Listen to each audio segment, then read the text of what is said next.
హైదరాబాద్లో తెల్లవారుజామున భారీ వర్షం పడింది. వర్షానికి లోతట్టు ప్రాంతాలు జలమయమయ్యాయి. శేర్లింగంపల్లిలో అత్యధికంగా 14.8 సెంటీమీటర్ల వర్షపాతం రికార్డైంది. లింగంపల్లి, చందానగర్, మియాపూర్, కొండాపూర్లో భారీ వర్షం కురిసింది. గచ్చిబౌలి, మాదాపూర్ ప్రాంతాల్లో వర్షానికి జనం తీవ్ర అవస్థలు పడ్డారు.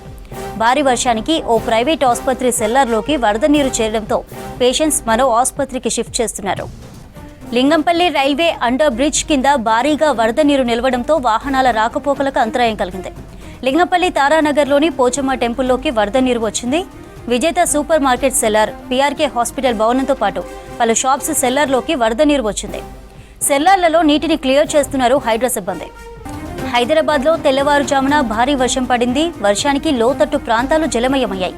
శేర్లింగంపల్లిలో అత్యధికంగా 14.8 సెంటీమీటర్ల వర్షపాతం నమోదైంది.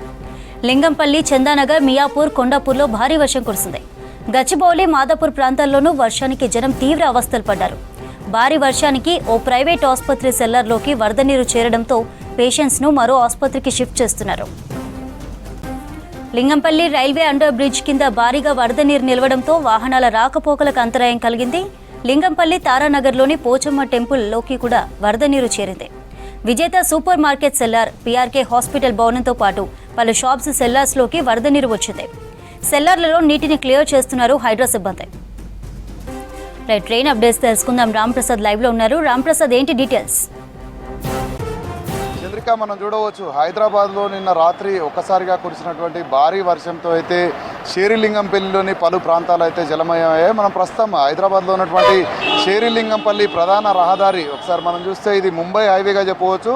ముంబై హైవేకు ఆనుకుని ఉన్నటువంటి ఒక ప్రస్తుతం మనం ఇక్కడ పీఆర్కే హాస్పిటల్ ఎదురుగా అయితే ఉన్నాం. పీఆర్కే హాస్పిటల్తో పాటు పక్కనే ఉన్నటువంటి విజేత సూపర్ మార్కెట్ తదితర ప్రాంతాలకు సంబంధించినటువంటి షాపింగ్ మాల్స్కి సంబంధించినటువంటి ఒక సెల్లార్లకు అయితే భారీగా ఇటు వరద నీరు అయితే వచ్చి చేరింది. మనం ఒకసారి హాస్పిటల్ని కనుక గమనిస్తే హాస్పిటల్ ఇది 100 మంది పేషెంట్స్ ఉండేటువంటి హాస్పిటల్. ఈ ఒకసారిగా ఇటు సెల్లార్లోకి వాటర్ వచ్చి చేరడంతో అయితే ఇందులో ఉన్నటువంటి పేషెంట్లందరికీ కూడా తీవ్ర ఇబ్బందులు జరిగాయి. ఈ క్రమంలోనే ఆసుపత్రి నిర్వాహకులు అయితే వెంటనే వారిని సమీపంలో ఉన్నటువంటి వేరే ఆసుపత్రులకైతే అంబులెన్స్లను ఏర్పాటు చేసి తరలించడం జరిగింది. ఒక్కసారిగా మనం గమనిస్తే ప్రధాన రహదారికి ఆనుకొని ఉండడంతో అయితే ఒక్కసారిగా కురిసినటువంటి భారీ వర్షంతో ఇక్కడ ఎదురుగానే ఫ్లైఓవర్ స్టార్ట్ అవుతుంది. ఈ క్రమంలోనే ఒక్కసారిగా వచ్చినటువంటి వాటర్ అన్నీ కూడా ఇటు సెల్లార్ల వైపు మళ్ళడంతో ఈ యొక్క పూర్తిగా సెల్లార్లన్నీ నిండిపోయాయి.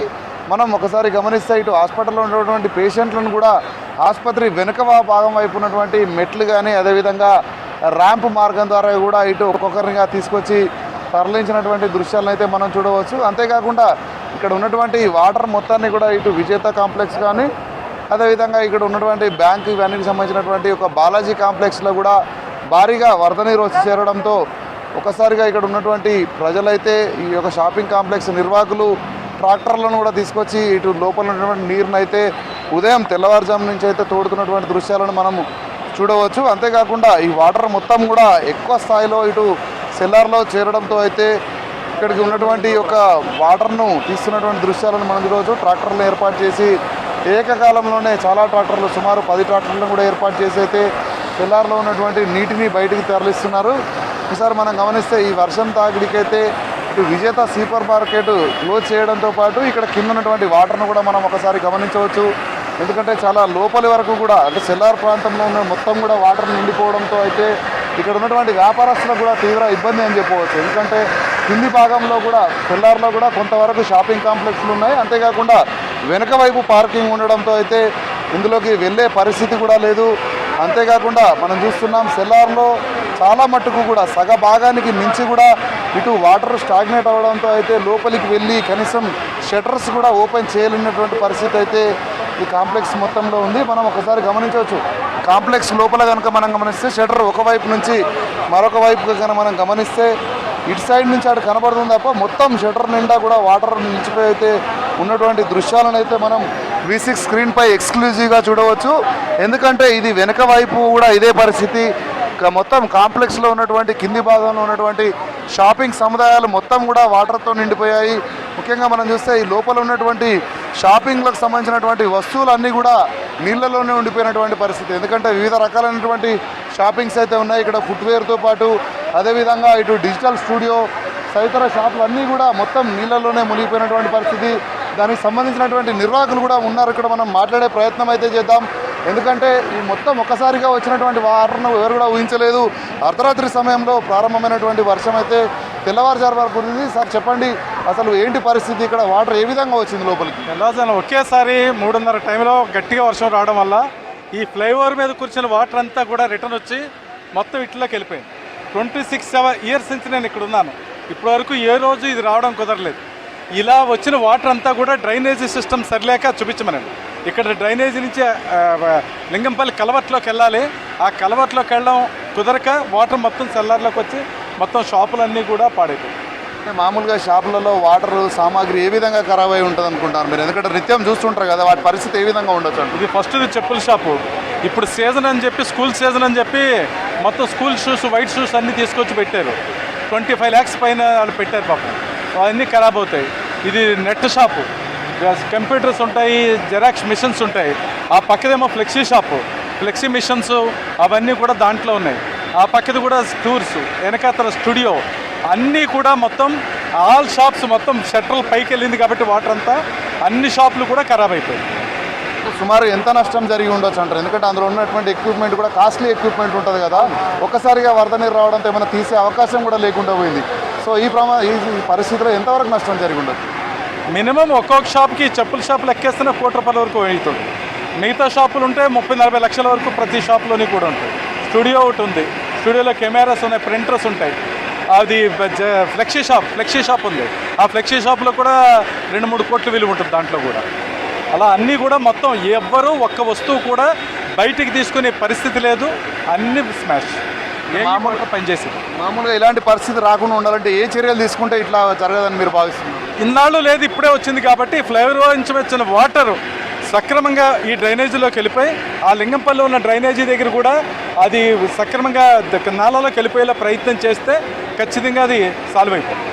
సో ఇది మొత్తంగా మనం గమనించినట్లయితే మనం ప్రస్తుతం ఏదైతే చూస్తున్నామో ఇది ముంబై హైవే, ముంబై షేరిలింగంపల్లి మీదుగా వెళ్తున్నటువంటి జహీరాబాద్ వెళ్ళేటువంటి ప్రధాన రహదారిగా కూడా చెప్పవచ్చు. ఈ క్రమంలోనే ఇటీవల కాలంలో ఇక్కడ బ్రిడ్జి అనేది నిర్మించడం జరిగింది. ఈ బ్రిడ్జి పైన పడ్డ వాటర్ మొత్తం కూడా ఒక్కసారిగా భారీ వర్షం కురవడంతో బ్రిడ్జి పై నుంచి వచ్చే వాటర్ మొత్తం కూడా వచ్చి బ్రిడ్జి ఎండింగ్ పాయింట్ ఏదైతే ఉందో మనం ప్రస్తుతం ఇక్కడ కెమెరా ద్వారా చూడవచ్చు. ఇక్కడ విజువల్స్ కనుక గమనిస్తే బ్రిడ్జి పైనుంచి వచ్చినటువంటి వాటర్ మొత్తం కూడా ఇక్కడ ఎండింగ్ పాయింట్ నుంచి ఇటు రోడ్డుపైకి రాగానే రోడ్డు పక్కనే ఉన్నటువంటి ఫస్ట్ కాంప్లెక్స్ ఇది. దీంతో ఈ ఫస్ట్ కాంప్లెక్స్లో ఉన్నటువంటి మొత్తం సెల్లార్ అంతా కూడా అత్యధిక వర్షం మనం చూస్తున్నాం. ఈరోజు అర్ధరాత్రి నుంచి ప్రారంభమైనటువంటి వర్షంలో షేరిలింగంపల్లిలోనే అత్యధిక వర్షపాతం 14.8 సెంటీమీటర్ల వర్షపాతం నమోదవడం కారణంగా వచ్చినటువంటి భారీ వరద ఏదైతే ఉందో మొత్తం కూడా వచ్చి సెల్లార్లలో వాటర్ నిండిపోవడంతో ఇక్కడ మనం చూడవచ్చు ప్రతి షాపు కూడా సుమారు 25 నుంచి 30 లక్షల మేరకు, అంటే మనం మొత్తంగా గమనిస్తే కోట్ల రూపాయల మేర ఆస్తి నష్టం జరిగిందని కూడా ఇటు షాపులకు సంబంధించినటువంటి యజమానులు ఆవేదన వ్యక్తం చేస్తున్న క్రమంలో గతంలో ఎన్నడూ కూడా ఇలాంటి పరిస్థితిని చూడలేదు. కేవలం బ్రిడ్జి నిర్మాణం అయిన అనంతరం ఏర్పాటు చేసినటువంటి కాలువలోకి నీళ్లు డైవర్ట్ కాకపోవడం కారణంగానే ఆ నీరంతా కూడా ఇటు సెల్లార్లోకి వచ్చింది. ఈ క్రమంలోనే అర్ధరాత్రి వేళ కావడంతో తెల్లవారుజామున 3-3:30 ప్రాంతంలో అత్యధిక వర్షపాతం నమోదైన క్రమంలో అయితే ఇక్కడ ఎవరు కూడా వారికి సంబంధించినటువంటి వస్తువులను కనీసం తీసుకోలేనటువంటి పరిస్థితి. ఉదయం తెల్లవారునే వచ్చి చూసేసరికి అయితే మొత్తం సెల్లార్ల నిండా వాటర్ నిండిపోయి ఉంది. కనీసం అక్కడికి వెళ్ళి షట్టర్లు కూడా ఓపెన్ చేయలేనటువంటి పరిస్థితి. ముఖ్యంగా మన షాపింగ్ మాల్తో పాటు పక్కన ఉన్నటువంటి హాస్పిటల్ని కూడా గమనిస్తే వాటర్ ఎక్కువ ఉండడం కారణంగా ఈ మొత్తం ఏరియా మొత్తం కూడా విద్యుత్ సప్లైని నిలిపివేసినటువంటి పరిస్థితి. ఎందుకంటే సహాయక చర్యలు చేపడుతున్న క్రమంలో, ఎందుకంటే విద్యుత్ సరఫరా కొనసాగిన క్రమంలో ఇటు వాటర్ ద్వారా ఇటు విద్యుత్ షాకులు గురయ్యే అవకాశం ఉంటుంది కాబట్టి మొత్తం విద్యుత్తును కూడా నిలిపివేసి ఇక్కడ చూడవచ్చు మనం బయట నుంచి ప్రైవేట్గా ట్రాక్టర్లు కూడా తీసుకొచ్చి వాటర్ మొత్తాన్ని అయితే బయటికి తోడుతున్నటువంటి దృశ్యాలను మనం చూడవచ్చు. తోడినటువంటి వాటర్ మొత్తాన్ని కూడా ప్రస్తుతం మనం ఇక్కడ గమనించవచ్చు. ఈ కిందనే కాలువ అనేది ఉంది, కానీ కాలువలకు నీళ్లు పోయే విధంగా అయితే ఎక్కడ కూడా ఏర్పాట్లు లేవు. దీంతోనే అత్యధికంగా పైనుంచి వచ్చిన వాటర్ మొత్తం కూడా కాలువలకు వెళ్లకుండా ఇటు పక్కన ఉన్నటువంటి కాంప్లెక్స్లోకి డైవర్ట్ అవ్వడంతోనే ఈ యొక్క మొత్తం కాంప్లెక్స్లో ఉన్నటువంటి సెల్లార్లో ఉన్నటువంటి అన్ని షాపులలోకి అయితే వాటర్ వచ్చి చేరడం జరిగింది. ఈ క్రమంలోనే వచ్చిన వాటర్ అయితే చాలా భారీ ఆస్తి నష్టాన్ని చేకూరిందని చెప్పవచ్చు. ఎందుకంటే ఎప్పుడు కూడా ఊహించని విధంగా ఈ యొక్క వాటర్ వచ్చి చేరడంతో అయితే ఏం చేయాలో అర్థం కాని పరిస్థితి. ఎందుకంటే వారి షాపులలోకి వెళ్ళి వారికి కావాల్సినటువంటి సామాన్లు కూడా తీయలేనటువంటి పరిస్థితి. ఎందుకంటే సెల్లార్లో కూడా అత్యధికంగా వాటర్ ఉండడంతో అయితే అక్కడికి వెళ్ళలేని పరిస్థితి అయితే మొత్తం కాంప్లెక్స్ మొత్తం ఉంది. అంతేకాకుండా పక్కనే ఉన్నటువంటి మనం పిఆర్కే ఆసుపత్రి కనుక గమనిస్తే ఆసుపత్రిలో 100 మంది పేషెంట్లు ఉండగా 100 మందిని కూడా వేరు వేరు హాస్పిటల్కి షిఫ్ట్ చేసినటువంటి పరిస్థితి. ఎందుకంటే ఇందులో ఐసీయూ పేషెంట్స్ ఉన్నారు, సాధారణ పేషెంట్స్ ఉన్నారు. వారందరినీ కూడా చికిత్స నిమిత్తం అయితే వేరొక ప్రాంతాలకు తరలించి అయితే చికిత్స చేస్తున్నటువంటి పరిస్థితి అయితే శేరిలింగంపల్లిలో కొనసాగుతుంది. చంద్రిక.